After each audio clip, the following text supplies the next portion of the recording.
জয়গুরু। আধ কথার সময় হতেই করে করিয়ে যা শেখাবি, সেইটিই হবে মোক্ষম ছেলের, হিসাবে চল নয় পস্তাবি। যখন আধো আধো কথা বলে সন্তানরা, তখন থেকেই তাদেরকে সঠিক সৎটা শেখাতে হয় এবং নিজে করতে হয়। তখন তাদেরকে সতের সাথে ইষ্টের সাথে যুক্ত করিয়ে দিতে হয়। গল্পের ছলে ঠাকুরের কথা বলতে হয়।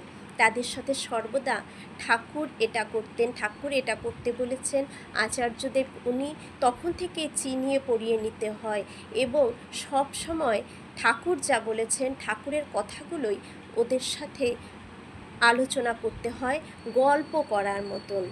ছোট বাচ্চাদের গল্প শোনাতে হয় আমাদের। তাই অন্য কোনো রাজারানির গল্প না শুনিয়ে আসুন না সঠিক রাজারানির গল্প শোনাই, ঠাকুরের গল্প শোনাই, বড়মার গল্প শোনাই, আচার্যদেবের গল্প শোনাই, যাতে ওদের জীবনটা সুন্দর হয়ে ওঠে, ওদের জীবনটা যাতে এলোমেলো না হয়ে পড়ে।